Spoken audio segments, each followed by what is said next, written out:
Hello everybody, I hope all of you are doing good. I am Deepika from Learnohub, एक ऐसा free learning platform जहां पर आप पढ़ सकते हैं physics, chemistry, maths, biology and SST absolutely for free only at learnohub.com।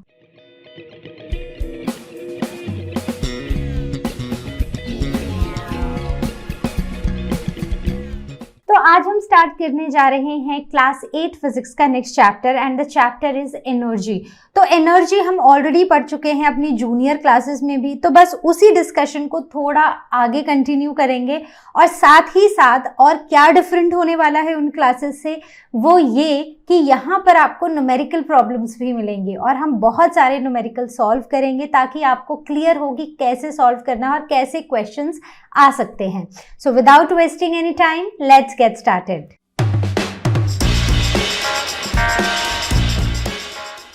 Work, तो रोज daily life में हम बहुत सारा काम करते हैं। जैसे हम एक जगह से चल के दूसरी जगह जाते हैं, कार चलाते हैं, साइकिल चलाते हैं, खेलते हैं, उठते हैं, बैठते हैं, खाना खाते हैं। तो ये सब हम डेली लाइफ में काम कर रहे हैं। वैसे ही अगर वर्क को हम कैजुअली देखें तो कैजुअली हम वर्क में बोलेंगे जैसे कि मैंने कोई सामान उठाया है और मैं उस सामान को उठा के खड़ी रही, या फिर मैंने कोई बुक पढ़ी, राइट, या मैंने किसी दीवार को आज जोर से धक्का लगाया, नो डाउट कि वो दीवार हिली नहीं वहां से। तो कैजुअली हम वर्क को इस तरह से डिफाइन करते हैं अपनी डे टू डे लाइफ में। लेकिन अगर हम फिजिक्स की बात करें तो फिजिक्स में वर्क का एक स्पेशल डेफिनेशन है, और वो क्या है?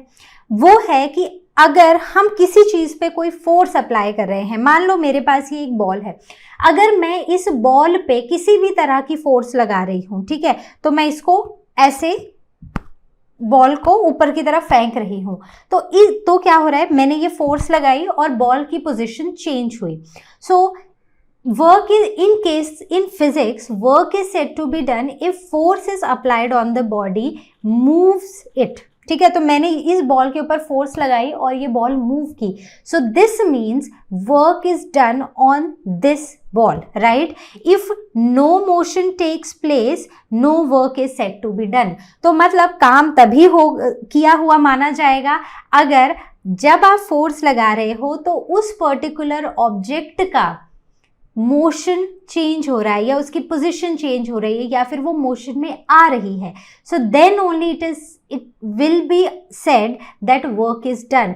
अगर आप इस बॉल को लेके पूरा दिन खड़े रहो ना, मैं नहीं मानूंगी आपने काम किया, ऑल्दो आपकी बाजू थक जाएगी पूरा दिन ऐसे अपने हाथ को रखे रखे, बट हम ये बात नहीं मानेंगे फिजिक्स के टर्म्स में कि आपने कुछ काम किया, राइट क्योंकि फोर्स तो आपने लगाई है बॉल को उठाने के लिए, लेकिन बॉल की पोजीशन चेंज नहीं हुई है, बॉल मोशन में नहीं आई है।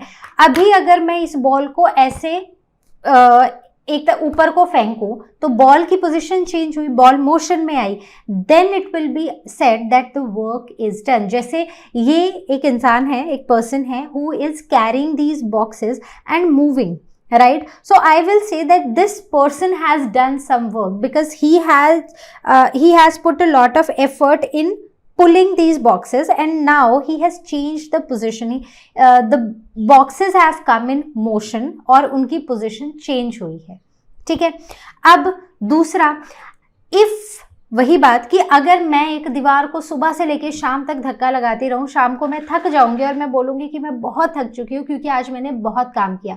क्या काम किया? मैंने दीवार को धक्का लगाया, बट दीवार के ऊपर मैंने धक्का लगाया मतलब मैंने फोर्स लगाई, राइट, मैंने उसको पुश किया, लेकिन दीवार की पोजीशन तो चेंज नहीं हुई, दीवार तो मोशन में नहीं आई। So in that case it will be said that you have done no work even though you are tired, since morning you are pushing a wall. Okay, so a person does no work if there is no change in position or no motion even after the application of force. Even though आपने वहाँ पर बहुत जोर लगाया, बहुत push किया दीवार को, लेकिन फिर भी वो मोशन में नहीं आई, आप थक गए पूरा दिन ये काम करके, but that will not be considered as work in terms of physics. Okay वैसे ही बड़े सारे एग्जाम्पल्स हैं, जैसे कि पूरा दिन बैठ के ऐसे बुक पढ़ते रहो तो आप बोलोगे कि आज मैं थक गई हूँ, मैंने पूरा दिन बुक पढ़ी है, राइट। मैंने साइंस का एक चैप्टर शुरू किया और मैंने पूरा ख़त्म कर दिया, बट मैं बोलूँगी तो क्या हो गया, जगह तो चेंज नहीं की ना, तो how will I consider in physics terms कि आपने काम किया है। So according to me you have done no work, ठीक है। वैसे ही एक कूली स्टेशन पे खड़ा है और उस कूली ने एक भारी बैग उठाया है सर पे और एक हाथ में उठाया है, लेकिन वो वहीं खड़ा है, वो मूव नहीं किया।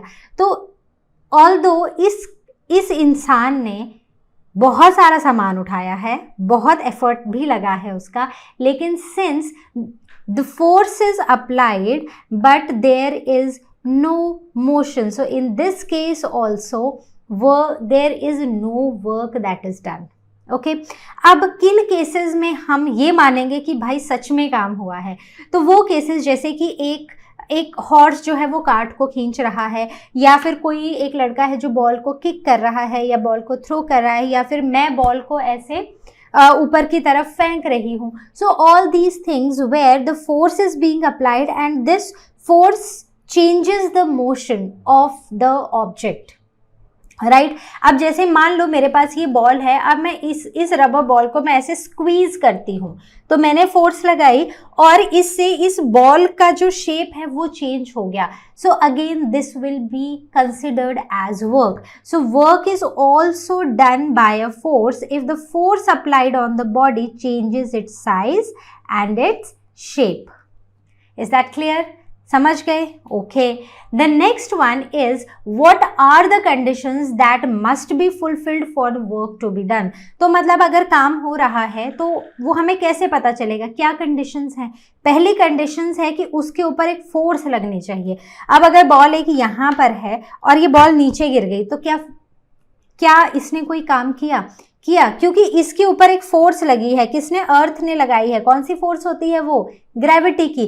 तो इसके ऊपर ग्रेविटेशनल फोर्स लगी है, राइट। और दूसरा, force must change in position. So force must change the position. तो पहले इस बॉल की पोजीशन ये थी, अब मैंने जब इस बॉल को इस हाइट से छोड़ा तो इसकी पोजीशन कहाँ पर है? ऊपर से नीचे आ गया जमीन पर, राइट, टेबल के ऊपर। सो फोर्स इस पे लगी है, ग्रेविटेशनल फोर्स, और ये बॉल जो थी वो यहाँ हवा से टेबल पर आ गई। So in this case it is said that work is done, right. तो आपको समझ आ गया ना? अगर फिजिक्स की टर्म्स में अगर हमने ये बोलना है कि हाँ सच में काम हुआ है, तो पहली चीज है कि उस ऑब्जेक्ट पे या बॉडी पे फोर्स अप्लाई हुई होनी चाहिए, और उस फोर्स की एप्लीकेशन से क्या होना चाहिए? उसकी पोजीशन चेंज होनी चाहिए। Then only it will be said that work is done. Alright, तो I hope this is clear. Now the factors affecting the amount of work done. Okay, तो अमाउंट, जितना काम हुआ है वो किन फैक्टर्स पे डिपेंड करता है? पहला फैक्टर है मैग्नीट्यूड ऑफ फोर्स जो अप्लाई हुई है, और दूसरा है distance that is moved by the body. अब मान लो मेरे पास एक बकेट है, राइट, और इसमें हमने पानी भर दिया है। दूसरी ये मेरे पास बकेट है और इसको हमने खाली रखा है। अब हम दोनों बकेट्स को ग्राउंड फ्लोर से फर्स्ट फ्लोर पर लेके जाएंगे तो क्या होगा? तो आप सोचो कौन सी वो बकेट है जिसको ग्राउंड फ्लोर से फर्स्ट फ्लोर को ले जाने में आपको ज्यादा एफर्ट लगेगा, ज्यादा फोर्स लगानी पड़ेगी। सोचो सोचो सोचो। ऑफ कोर्स जिसमें पानी है, राइट, क्योंकि जो खाली बकेट है उसको तो आराम से हम कंधे के पीछे लहराते हुए ऊपर चढ़ जाएंगे, है ना। लेकिन जिसमें पानी है उसको उठाकर ग्राउंड फ्लोर से फर्स्ट फ्लोर में ले जाने में आपको एफर्ट लगेगा, ज्यादा फोर्स लगानी पड़ेगी। सो दिस मीन्स जहां पर मैग्नीट्यूड ऑफ फोर्स ज्यादा है वहीं पर अमाउंट ऑफ वर्क डन भी ज्यादा है, ठीक है। तो मैग्नीट्यूड ज्यादा है, मैग्नीट्यूड ऑफ फोर्स, तो वहां पर अमाउंट ऑफ वर्क डन भी ज्यादा है। Is that clear? Okay, the next one is the distance moved by the body in the direction of force. अब देखो, अब अगेन मेरे पास दो बकेट्स हैं, ठीक है। पहली बकेट है ये, मैंने इसमें भी पानी भर दिया। दूसरी मेरी बकेट है ये, बकेट्स थोड़ी फनी है लेकिन स्टिल पानी की बकेट्स तो हैं, ठीक है। तो ये वाली बकेट है, इसको मैं ग्राउंड फ्लोर से सेकंड फ्लोर पर लेकर गई और इस बकेट को मैं ग्राउंड फ्लोर से फर्स्ट फ्लोर पर लेकर गई। तो सोचो किस में आपको ज्यादा एफर्ट लगेगा? डायरेक्शन ऑफ फोर्स तो एक ही रही, नीचे से ऊपर की तरफ जा रहे हैं, लेकिन फर्स्ट बकेट को, ये जो बकेट ए है ये बकेट बी है, ए बकेट को हम पहले ग्राउंड फ्लोर से फर्स्ट फ्लोर लेके गए, फर्स्ट फ्लोर से सेकंड फ्लोर लेकर गए, लेकिन बी को हम सिर्फ ग्राउंड फ्लोर से फर्स्ट फ्लोर लेकर गए, तो हुआ क्या, यहाँ पर ज्यादा डिस्टेंस हमने ट्रैवल किया, ज्यादा डिस्टेंस हमने मूव किया. Okay, so this is the distance moved by the body. So when the distance moved by the body in the direction of force is more. ठीक है, तो जब डिस्टेंस ज्यादा है तो इसका मतलब जो वर्क डन है that will also be more. Clear, बात समझ आ गई है. दोनों ही चीजें आपको क्लियर हैं, दोनों ही फैक्टर्स, एक है मैग्नीट्यूड, दूसरा है distance moved by the body in the direction of force. Right, तो चलो आगे बढ़ते हैं. Coming on to the definition of work. So what is work? So work is done by a force on a body is equal to the product of force applied and the distance moved. तो हम work done को W बताएंगे, force को F लिखेंगे और distance moved को D लिखेंगे. ठीक है, तो मतलब work is done by a force on a body will be equal to the product of force which is applied and the distance that is moved by the body in the direction of force. जैसे कि अब मान लो ये है हमारा एक object, एक box जो कि A पोजीशन पर है. जब हम इस ऑब्जेक्ट पर फोर्स F लगाते हैं तो ये ऑब्जेक्ट यहां से उठकर यहां पर पहुंच जाता है. राइट, तो ये जो डिस्टेंस इसने कवर किया है हम इसको बोल देते हैं D. तो इस ऑब्जेक्ट पर कितना काम किया गया? So work done by the force on this body is equal to force into the distance moved by the object in the direction of force. Force की डायरेक्शन क्या है? इस तरफ को है. Right, so this is the expression that is going to be super critical, क्योंकि इसके ऊपर इस क्लास में, क्लास 8 में आपको क्वेश्चंस भी आएंगे. राइट, तो चलो देखेंगे, क्वेश्चंस भी देखेंगे. Now the units of work. Work के यूनिट्स क्या है? सो हमने पढ़ा है work done is equal to force multiplied by the distance moved in the direction of force. Is that clear? Okay, अब फोर्स एंड डिस्टेंस है. ठीक है, अब इसमें सोचो, हमने सब कुछ पढ़ा हुआ है. Work is equal to what are the units of force? Newton. And what is the unit of distance? So it is meter. तो इसका यूनिट क्या हुआ? Newton metre. और इसको हम इन शॉर्ट एक और टर्म लिखते हैं that is J. And what is this J? This is joule. Is that clear? So what comes out to be 1 joule? So 1 joule of work is said to be done if 1 Newton. So 1 joule of work is said to be done if 1 Newton of force, if 1 Newton force when acting on a body moves 1 meter in the direction of force. तो मान लो ये एक object है. ठीक है, इसके ऊपर हमने 1 न्यूटन फोर्स लगाई और ये इस डायरेक्शन में 1 मीटर तक मूव कर गया. So the work done of this object is said to be 1 joule. बात समझ आई? डेफिनेशन समझ आई कि 1 जूल का काम किया हुआ हम कब बोलेंगे कि किसी ऑब्जेक्ट ने 1 जूल ऑफ वर्क किया है? कब बोलेंगे?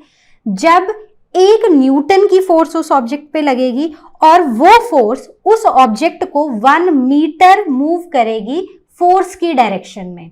सो in that case it is said that 1 joule of work is done. ठीक है, अब वैसे ही ये तो एक छोटा यूनिट था, लेकिन कई बार हमें बड़े यूनिट्स की जरूरत पड़ती है. हमें पता है, हम अब काफी सारे क्वेश्चंस करते हुए आ रहे हैं.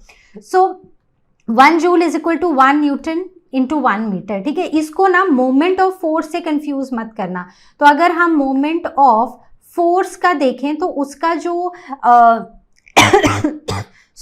उसका जो यूनिट था वो न्यूटन मीटर था, लेकिन उसके यूनिट को हम कभी भी जूल नहीं लिखते हैं. Right, so moment of force का जो यूनिट है that is newton metre, not joule. Joule जो है वो हम एनर्जी या वर्क के केस में ही यूज करेंगे और मोमेंट ऑफ फोर्स के केस में नहीं.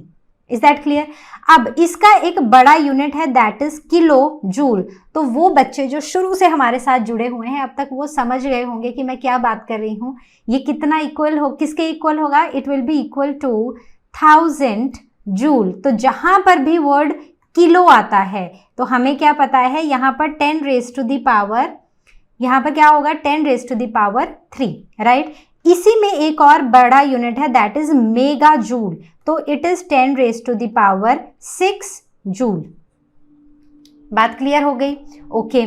अब हो सकता है कि यहाँ पर ना हमें फोर्स न्यूटन में ना देकर मान लो कि हमें फोर्स जो है वो किलोग्राम फोर्स में दी है, ठीक है। तो क्या होगा, तो हमें पता है कि 1 kilogram force is equal to 9.8 Newton.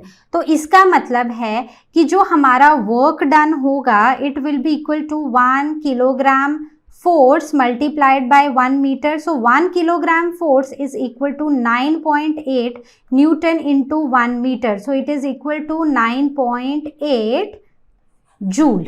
Is that clear? तो बात समझ गए? तो किलोग्राम फोर्स में भी दी होगी तो इसको न्यूटन में कन्वर्ट कर लेना और एक्सप्रेशन है ये. Okay, so I hope this is clear. So let us take a one question first. So the force, a force of 200 Newton, right? So what is the force given to us? So F given to us is 200 Newton, moves a body through a distance of 2 meter. So this is D. In the direction of force, calculate the work done by the force, right?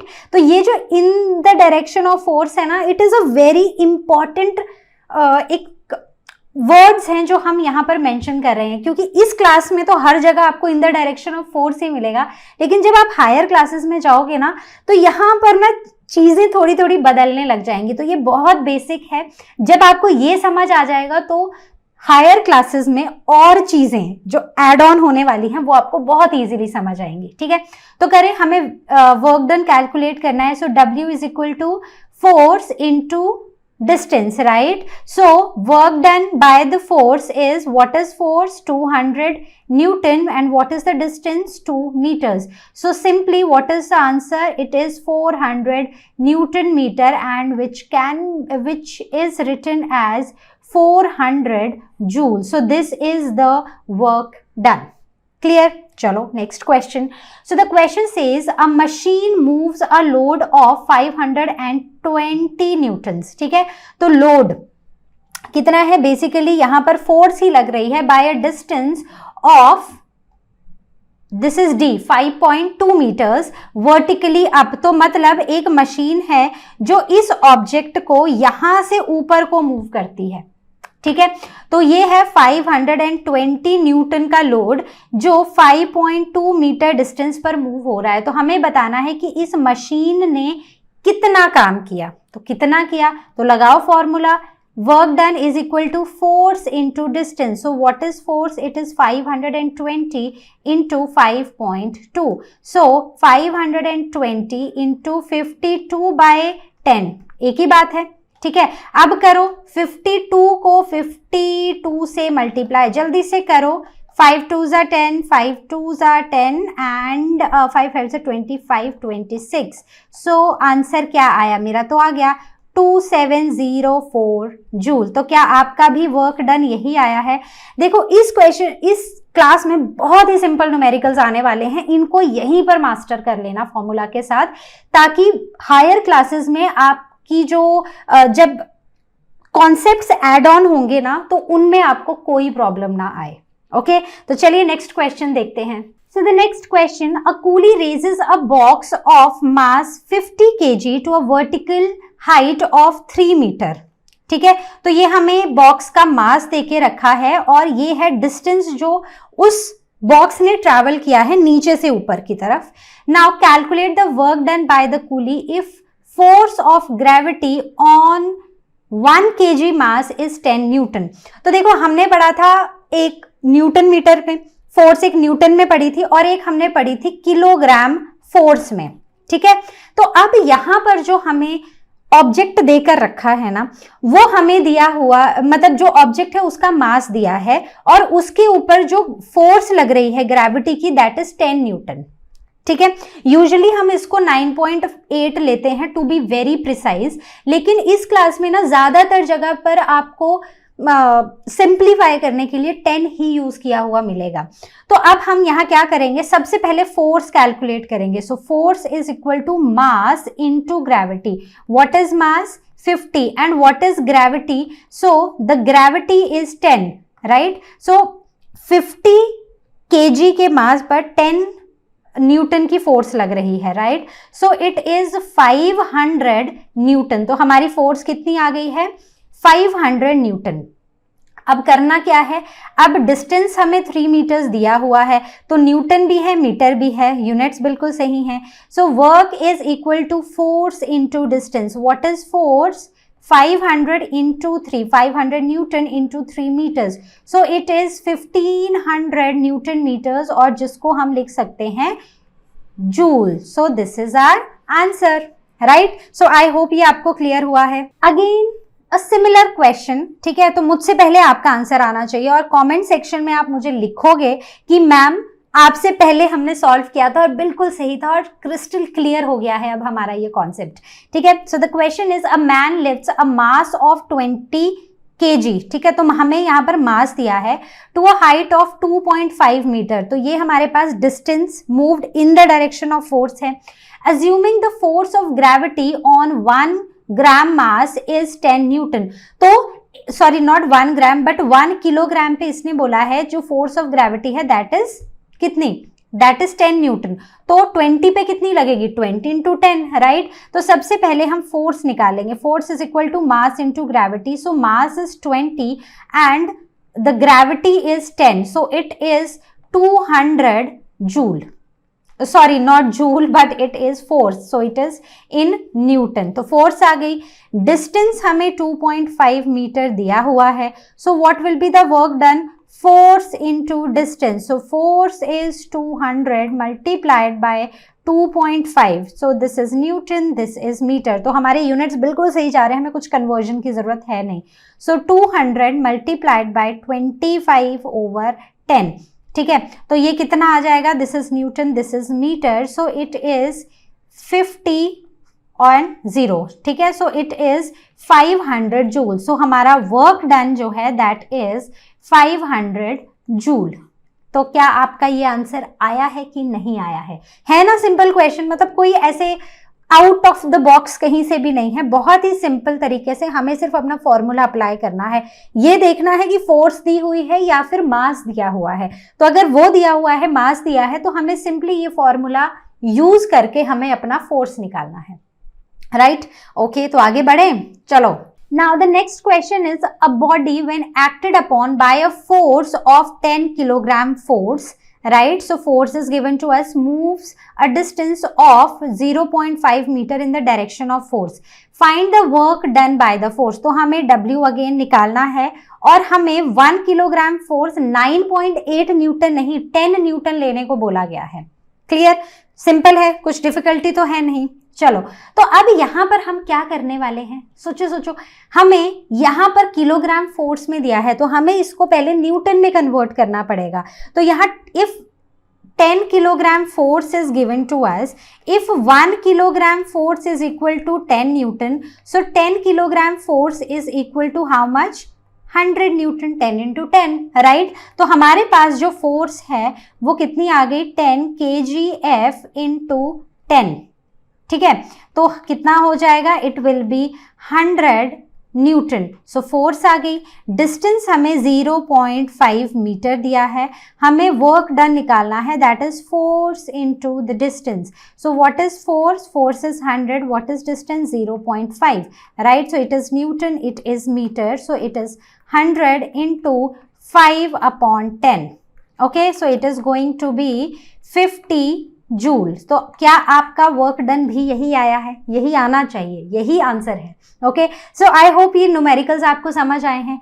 कहीं भी doubt हो please ask it on ask question section, या फिर आप अपने doubts को लर्नो hub स्वयं में भी लेकर आ सकते हो, जहां पर आपको एक क्लास बुक करनी है और हम साथ में बैठ के क्वेश्चंस को, कॉन्सेप्ट्स को, न्यूमेरिकल्स को सॉल्व करेंगे, राइट? सो समझ आ गया ना? क्लास बुक कर लेना आराम से। ओके, तो टेंशन नहीं लेना, आराम से क्लास बुक करेंगे, 40 मिनट्स बैठेंगे और जैसे आप चाहोगे वैसे उस क्लास को कंटिन्यू करेंगे। चलो बढ़ते हैं आगे आज के सेशन में। So coming on to our next concept, and the concept is energy. तो एनर्जी क्या है? अब देखो, मेरे पास एनर्जी है तो मैं कुछ काम करूंगी, अगर मेरे पास एनर्जी खत्म हो जाएगी तो मैं काम नहीं कर पाऊंगी, राइट?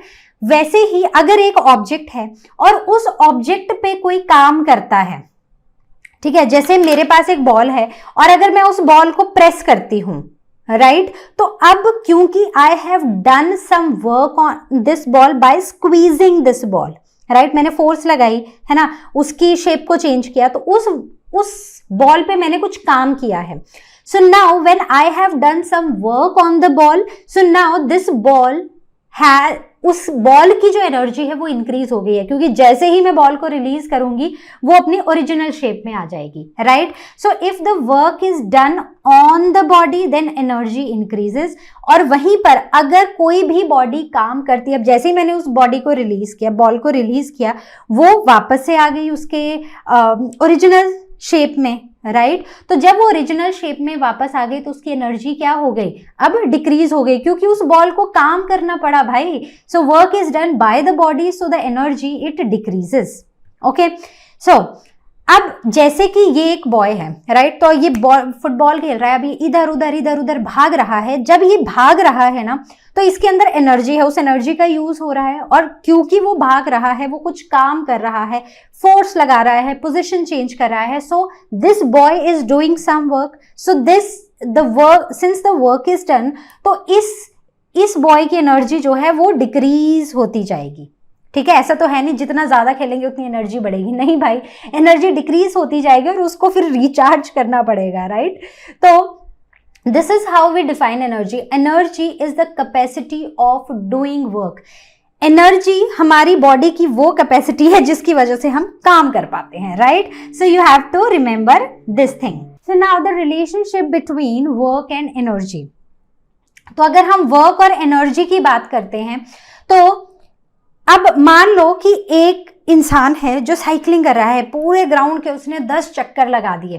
तो उसने क्या किया, क्योंकि उसने फोर्स लगाई और उस फोर्स से उसका मोशन, वो जो ऑब्जेक्ट है वो मोशन में आया, राइट. तो इसने क्या किया, इसने कुछ काम किया. कितना काम किया, उतना काम किया जितनी इसके पास एनर्जी है.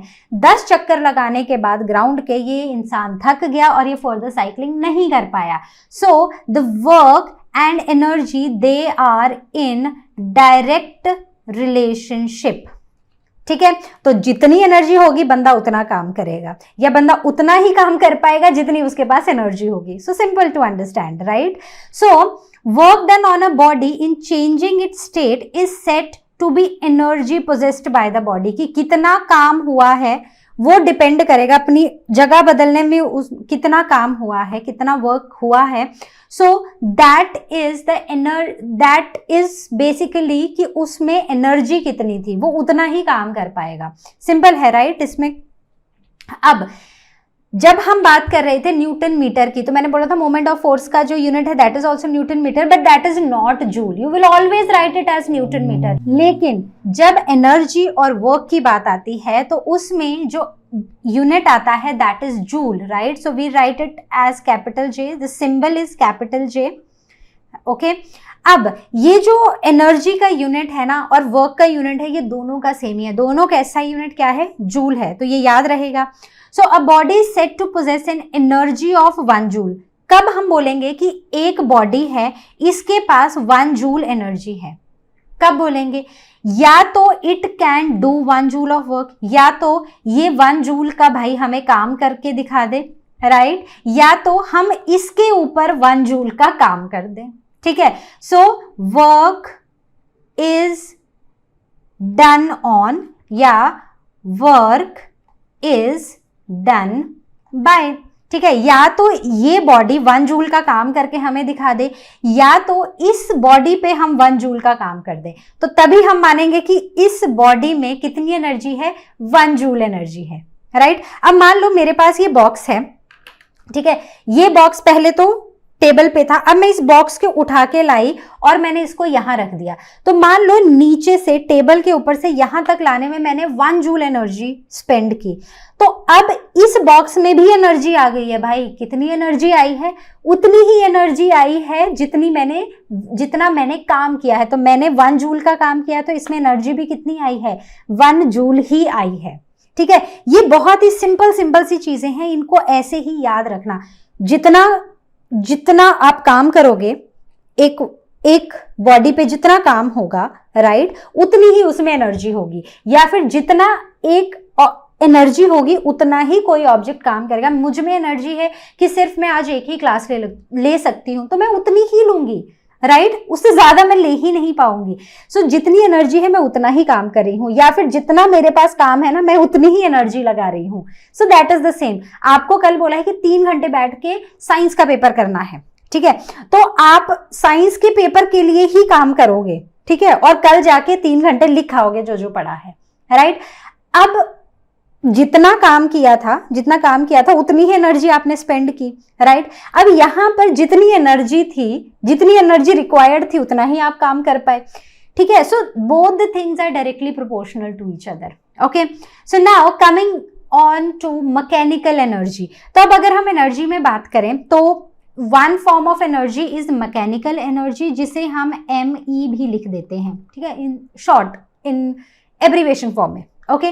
So what is this mechanical energy? So it is the energy possessed by a body due to its state of rest or motion.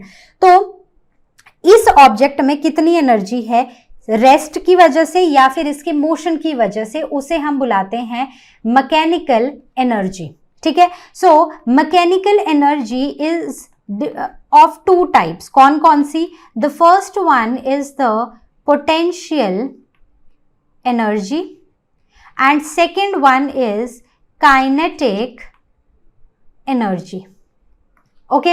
So this is PE and this is KE, okay. So mechanical energy is basically the sum total of potential energy plus the kinetic energy. तो mechanical energy क्या होती है? In simple terms it is sum of potential energy plus the kinetic energy. तो ये दोनों ही हम already छोटी classes में पढ़ चुके हैं, कहाँ पोटेंशियल एनर्जी है, कहाँ काइनेटिक एनर्जी है। तो एग्जैक्टली सेम ही चीज़ों को हम यहाँ पर भी समझेंगे, ताकि वो वाला कॉन्सेप्ट जो है वो आपका क्लियर हो जाए, और साथ ही साथ न्यूमेरिकल्स करेंगे, ठीक है। तो मैकेनिकल एनर्जी के कुछ एग्जाम्पल्स हैं, जैसे ये कार मोशन में है तो इसमें कौन सी एनर्जी है? मैकेनिकल एनर्जी है। ये रॉक यहाँ पर हिल की टॉप में है, इसमें भी कौन सी एनर्जी है? मैकेनिकल एनर्जी है। एरो, एक स्ट्रेच्ड बो है, ठीक है, जिसमें हमने एरो लगाया है, तो इसमें भी कौन सी एनर्जी है? मैकेनिकल एनर्जी है। एक पेंडुलम है, ठीक है, एक स्विंगिंग पेंडुलम है, तो इसमें भी कौन सी एनर्जी है? इसमें भी मैकेनिकल एनर्जी है।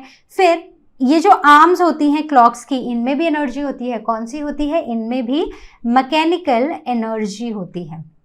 Is that correct? So all these examples are of mechanical energy. तो अब इनको और थोड़ा डेप्थ में समझते हैं जब हम पोटेंशियल एनर्जी को इन डिटेल समझेंगे, ठीक है। तो आज हम पोटेंशियल एनर्जी करेंगे अब, और उसके कुछ न्यूमेरिकल्स करेंगे। काइनेटिक एनर्जी हम नेक्स्ट सेशन में करेंगे, ओके। तो चलो शुरू करते हैं। What is potential energy? Potential energy, कितना पोटेंशियल है आप में, राइट, कि आप कितना कर पाओगे। So that is your potential, right. So energy possessed by a body due to its state of rest और position is called as potential energy. इसको हम PE या फिर इसको हम U से डिनोट करते हैं, ठीक है। जैसे कि बड़े ही सिंपल एग्जाम्पल है, एक बो एंड एरो लो और आप उस एरो लगा के उस बो को स्ट्रेच करो, तो जितना काम आपने उसको स्ट्रेच करने में किया है ना, उतनी ही पोटेंशियल एनर्जी अब इस बो में स्टोर होगी। तो जैसे ही आप इसको रिलीज करोगे तो यहाँ पर एरो जो है वो उसी एनर्जी से जो है वो दूसरी तरफ चला जाएगा। जैसे कि एक स्प्रिंग है, जब हम स्प्रिंग को कॉम्प्रेस करते हैं, अब जितना वर्क डन होता है, मतलब जितना आप काम करते हो उसको प्रेस करने के लिए, उतनी ही पोटेंशियल एनर्जी उस स्प्रिंग में स्टोर हो जाती है। अब जैसे ही आप रिलीज करते हो वो वापस से अपनी पोजीशन में आ जाता है। That is the state of rest, okay. वहीं पर ग्रेविटेशनल पोटेंशियल एनर्जी भी कुछ होती है। अब मान लो मेरे पास एक बॉक्स है, इसको मैं टेबल के ऊपर से उठाकर इस हाइट पर लाई हूं। अब मैंने कितना काम किया इसको नीचे से यहां तक लाने में, that is against the gravity, ठीक है। हर चीज जो है वो अर्थ की तरफ अट्रैक्ट होती है, पता है ना हमें।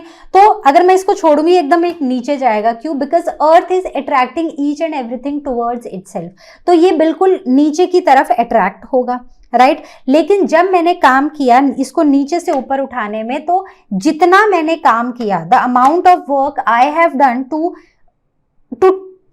रेज इट नीचे से ऊपर को वर्टिकली अपवर्ड, उतनी ही एनर्जी अब इस बॉक्स के अंदर स्टोर होगी। तो जैसे ही यहाँ से रिलीज होगा तो ये उसी फोर्स से नीचे की तरफ जाएगा।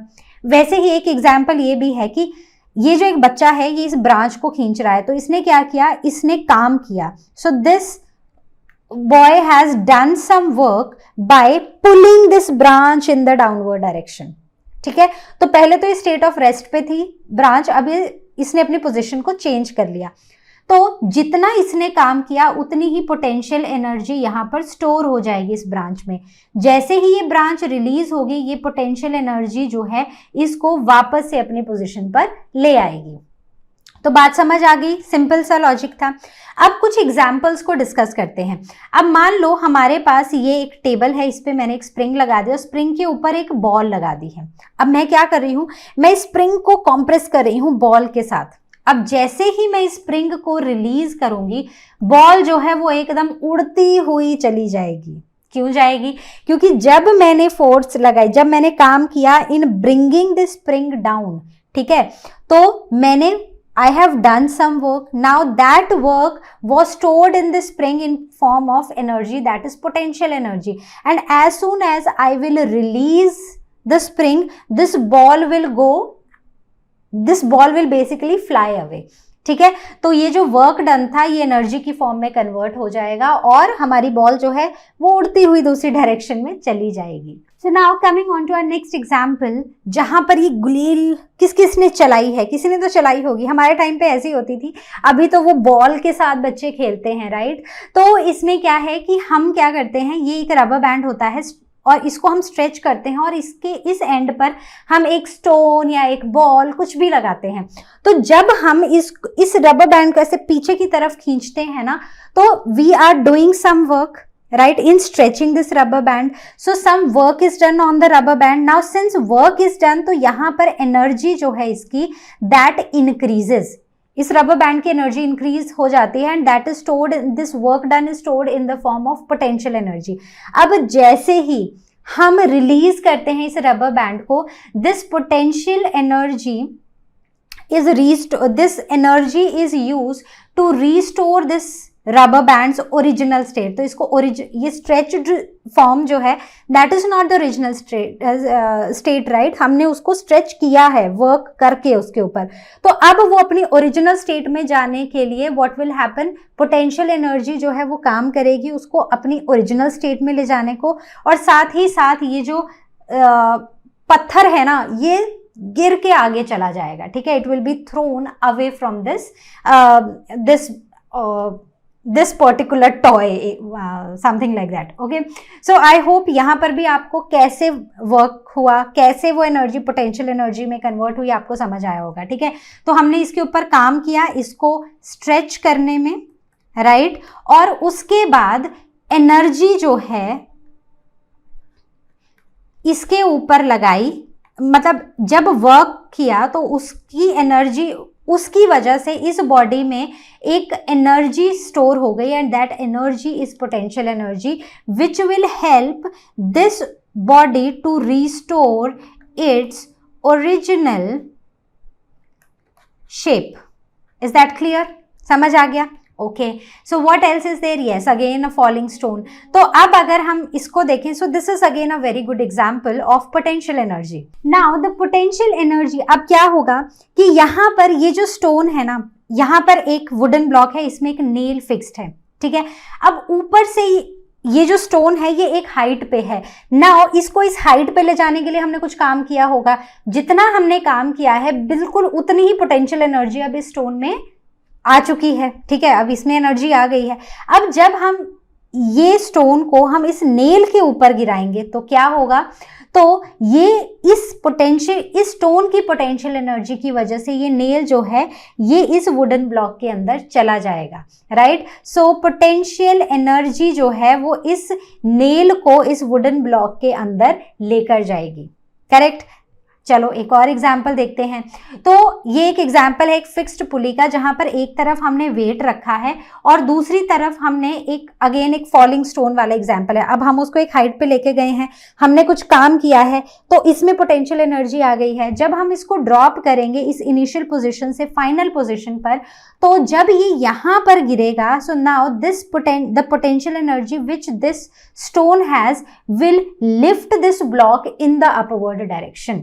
ठीक है, वैसे ही अगर आप डैम में देखो तो डैम में क्या होता है कि एक हाइट पर पानी होता है, उस हाइट से उस पानी को नीचे की तरफ गिराया जाता है ऑन द टर्बाइंस। तो जब वो पानी उन टर्बाइंस पे गिरता है, क्योंकि वो एक हाइट पे है पानी, जब उस हाइट से पानी नीचे टर्बाइन पर गिरेगा तो क्या होगा, तो वहां पर जो पोटेंशियल एनर्जी है उसकी, that will the potential energy of water will help these turbines to move.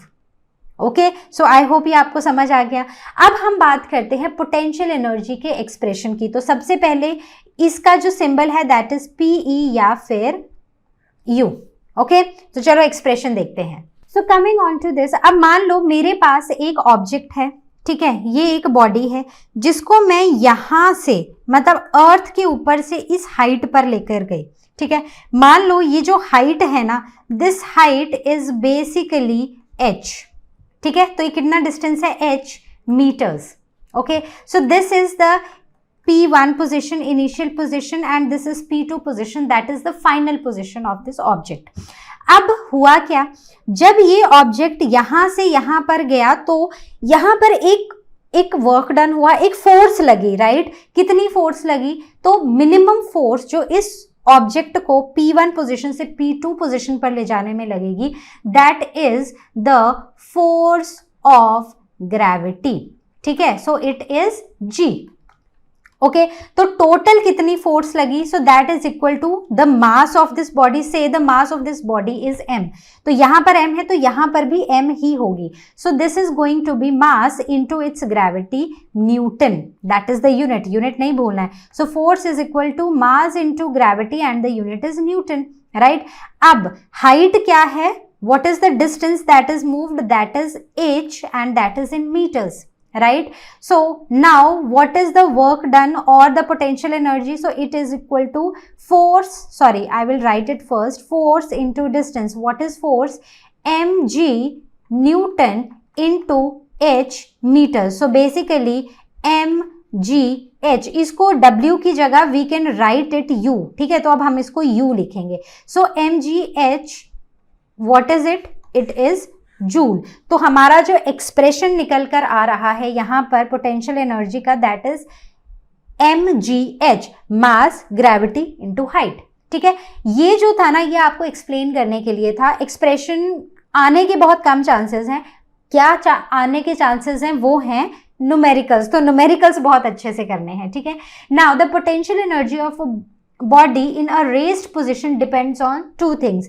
Body का मास क्या है और बॉडी को हम किस हाइट पर लेकर गए हैं ग्राउंड लेवल से। तो यहां भी ना डायरेक्ट रिलेशनशिप्स हैं, जितना ज्यादा मास उतनी ज्यादा पोटेंशियल एनर्जी। तो मान लो एक बकेट है, ठीक है, इसका मास है 10 kg और दूसरी बकेट है जिसका मास है 20 kg। दोनों को हम फर्स्ट फ्लोर पर लेकर गए हैं। तो इस बकेट की पोटेंशियल एनर्जी, जिसका मास कम है उसकी पोटेंशियल एनर्जी भी कम होगी और जिसका मास ज्यादा है उसकी पोटेंशियल एनर्जी भी ज्यादा होगी। वैसे ही हाइट और पोटेंशियल एनर्जी के बीच में भी डायरेक्ट रिलेशनशिप है। तो अब मान लो ये एक ऑब्जेक्ट है, इसका मास है 10 kg और ये मतलब ये दोनों ही ऑब्जेक्ट्स हैं जिनका मास 10 kg है, और इसको मैं लेकर गई 6 मीटर हाइट पे और इसको मैं लेकर गई 3 मीटर हाइट पे। तो दोनों में से जो ज्यादा हाइट पर है अबव द ग्राउंड, उसकी पोटेंशियल एनर्जी ज्यादा होगी और इसकी पोटेंशियल एनर्जी कम होगी। Is that clear? Okay, so now is the time to solve some questions. ठीक है, so the question is what is the potential energy, that is PE या फिर इसको U लिखेंगे हम, of a stone of mass 10 kg that is lifted to a height of 8 metre if G is 10 Newton per kilogram. So what is the potential energy of a stone of mass 10 kg? तो मास क्या है, mass is equal to 10 kg. What is height? Height is 8 meters. ठीक है, तो अब हमें u निकालना है. So u is equal to mgh, और हमें इन्होंने बोला है सिंपली g जो है वो 10 यूज करना है. सो मास इज 10, सब कुछ SI यूनिट्स में है तो हमें टेंशन लेने की जरूरत नहीं है. g is 10 and height 8, so it is 800 joule. ठीक है, बात समझ आ गई? Okay. Now the next question is a vessel containing 50 kg of water. तो बेसिकली इसका जो मास है वो 50 kg है. Is placed at a height of 10 metre above the ground. ठीक है, तो यहाँ पर हाइट जो है वो 10 मीटर है. तो हमें पोटेंशियल एनर्जी निकालनी है. अब हमें ना यहाँ पर g का कोई मेंशन नहीं है, तो याद रखना जहां पर g का मेंशन नहीं है वहां पर हम इसको 10 ही लेंगे. ठीक है, so it is equal to 10 newton per kilogram. Okay, so what is U? Potential energy is mgh. So it is equal to 50 into 10 into 10. So it is equal to 5000 joule. Simple था कि नहीं था? जल्दी से बताओ. Simple था ना? चलो नेक्स्ट क्वेश्चन देखते हैं. Now coming on to our next question. So the question is the gravitational potential energy stored in a box of weight 150 kilogram force. ठीक है, तो ये हमें वेट दैट इज mg दिया हुआ है और ये हमें u दिया है. Find the height of the box, तो हमें h को फाइंड आउट करना है. तो 1 किलोग्राम फोर्स को हमें 10 न्यूटन लेने के लिए बोला गया है. तो देखो अब हमें इसको पहले न्यूटन में कन्वर्ट करना पड़ेगा. So if 1 kilogram force is equal to 10 newton, right, so कितना होगा? 150 kilogram force is equal to 10 multiplied by 150 newton हो जाएगा. So it will be equal to 1500 newton. अब फॉर्मूला लगाए u is equal to mgh. तो इसमें से h को हमें फाइंड आउट करना है, तो h को हम इस तरफ ले जाएंगे. तो this is going to be h is equal to u over mg. ठीक है, यही फॉर्मूला बनेगा. अब डालो सारी value. So it is 1.5 into 10 raise to the power 4 joule. mg is equal to 1500 newton. तो इसको सॉल्व करेंगे. So it will come out to be, this is 4, this is 15 and this is 10, right? So 3 zeros will go and this. Okay, so height will come out to be 10 meter. तो जल्दी से बताओ कि क्या आपको समझ आया?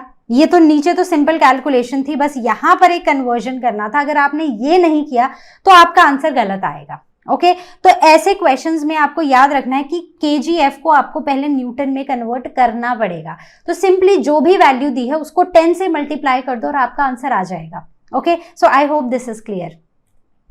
So now the next question is the potential energy of a body of mass 0.5 kg. तो ये mass है, increases when 100 joule increases 100 joule. ठीक है, when it is taken to the top of a tower from the ground. तो मान लो कि ये tower है, तो इसको नीचे से ग्राउंड से एक बॉडी है उसको हम यहाँ टावर के टॉप पर लेकर गए. Right, so the force of gravity on 1 kg, इसका जो मास है 1 kg, the force of gravity on 1 kg is 10 Newton. What is the height of the tower? तो अगर फोर्स ऑफ ग्रेविटी 1 kg के ऊपर 10 न्यूटन है तो इस पूरे टावर का हमें हाइट निकालना है. तो देखो अब कैसे करेंगे, ये है थोड़ा सा ट्रिकी क्वेश्चन जहां बच्चे कंफ्यूज हो सकते हैं. चलिए देखते हैं. तो सबसे पहले हमें दिया है कि 1 kg के ऑब्जेक्ट पर जो फोर्स ऑफ ग्रेविटी है वो 10 न्यूटन है. ठीक है, so the force of gravity on 1 kg is 10 newton. ठीक है, so this will come out to be, so this is equal to F is equal to mg. right, so force is 10, mass is 1 and g, so g will come out to be 10 meter per second square. ठीक है, तो gravity आ गई हमारे पास.